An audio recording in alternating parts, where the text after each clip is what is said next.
मध्य पूर्व में आज जब इजराइल और ईरान के बीच तनाव अपने चरम पर है, मिसाइलों की गड़गड़ाहट और युद्ध की आहटें गूंज रही हैं, तब एक छोटे से भारतीय गांव की कहानी दुनिया के इस भू राजनीतिक संकट से जुड़ती नजर आती है।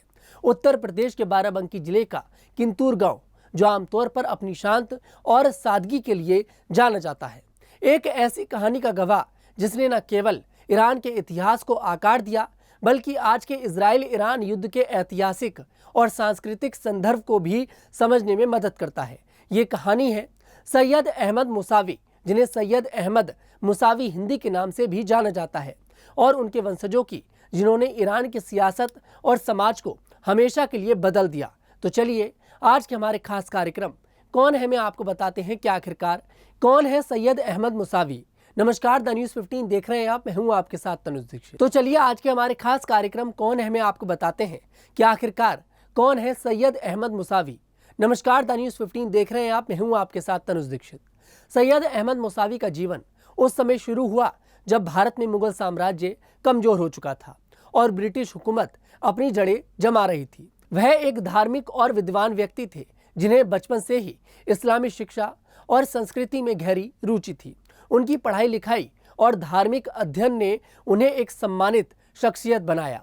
सैयद अहमद ने शिया इस्लाम के पवित्र शहरों जैसे इराक के नजफ और करबला की यात्रा की, जहां उन्होंने धार्मिक ज्ञान को और गहरा किया। यह यात्रा उनके जीवन का महत्वपूर्ण मोड़ साबित हुई। 1830 के दशक में सैयद अहमद ने भारत छोड़कर ईरान जाने का फैसला किया। कुछ लोग कहते हैं कि वह धार्मिक तीर्थ यात्रा के लिए गए थे, लेकिन बाद में उन्होंने ईरान के मशहद शहर में स्थायी रूप से बसने का निर्णय लिया। मशहद शिया इस्लाम का एक प्रमुख तीर्थ स्थल है, जहां इमाम रजा की दरगाह स्थित है। वहां पहुंचकर सैयद अहमद ने ईरानी समाज में अपनी जगह बनाई और धार्मिक मौलवियों के बीच सम्मान हासिल किया। अपनी भारतीय पहचान को बनाए रखने के लिए उन्होंने अपने नाम के साथ हिंदी जोड़ा, जिससे वह सैयद अहमद मुसावी हिंदी के नाम से भी मशहूर हुए। ईरान में सैयद अहमद का परिवार धीरे धीरे धार्मिक और सामाजिक क्षेत्र में प्रभावशाली बन गया। उनके वंशजों ने ईरान के धार्मिक और सांस्कृतिक जीवन में महत्वपूर्ण भूमिका निभाई, लेकिन उनकी सबसे बड़ी पहचान उनके पोते अयातुल्ला सैयद रूहुल्लाह खामेनेई के जरिए बनी। खामेनेई का जन्म 1939 में मशहद में हुआ था और वह बाद में ईरान के सुप्रीम लीडर बने। 1979 में खामेनेई ने ईरान की इस्लामिक क्रांति में अहम भूमिका निभाई, जिसने शाह की सत्ता को उखाड़ फेंका और ईरान को एक इस्लामिक गणराज्य बनाया। आज भी ईरानी दस्तावेजों में सैयद अहमद का नाम सैयद अहमद मुसावी हिंदी के रूप में दर्ज है, जो उनकी भारतीय जड़ों को दर्शाता है। सैयद अहमद मुसावी की कहानी भारत और ईरान के बीच एक अनोखा पुल है। वह एक साधारण व्यक्ति थे, जिन्होंने अपने धार्मिक विश्वास और समर्पण के बल पर एक नई जमीन पर अपनी पहचान बनाई। उनकी ही यात्रा दिखाती है कि कैसे एक व्यक्ति का फैसला न केवल उसकी जिंदगी बल्कि आने वाली पीढ़ियों को भी प्रभावित कर सकता है। उनके परिवार का ईरान में उत्थान यह भी दर्शाता है कि धार्मिक और सांस्कृतिक मूल्य सीमाओं को पार कर सकते हैं। आज सैयद अहमद मुसावी की कहानी सोशल मीडिया पर भी चर्चा का विषय है।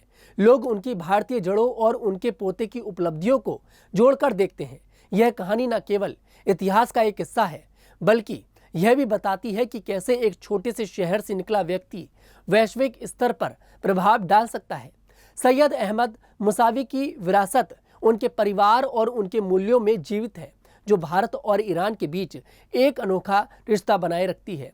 आज जब इजराइल और ईरान के बीच युद्ध की स्थिति बनी हुई है, सैयद अहमद मुसावी की कहानी एक ऐतिहासिक संदर्भ प्रदान करती है। 2024 और 2025 में दोनों देशों के बीच तनाव कई घटनाओं के कारण बढ़ा। अप्रैल 2024 में इजराइल ने दमिश्क में ईरान वाणिज्य दूतावास पर हमला किया, जिसमें कई वरिष्ठ ईरानी अधिकारी मारे गए। इसके जवाब में ईरान ने 13 अप्रैल को इजराइल पर मिसाइल और ड्रोन हमले किए। यह तनाव 7 अक्टूबर 2023 को हमास के इजराइल पर हमले के बाद और तेज हुआ, जिसमें ईरान का समर्थन माना गया। ईरान ने हमास और हिजबुल्लाह जैसे समूहों को वित्तीय और सैन्य सहायता दी, जिसे इजराइल अपनी सुरक्षा के लिए खतरा मानता है। दूसरी ओर ईरान खुद को फिलिस्तीनी अधिकारों और इस्लामी प्रभुत्व का रक्षक मानता है। ये कहानी आपको कैसी लगी कमेंट सेक्शन में जरूर बताइएगा। मैं तनुज दीक्षित फिर आपसे मुलाकात करूंगा, तब तक के लिए हमारे साथ देखते रहिएगा न्यूज़ 15।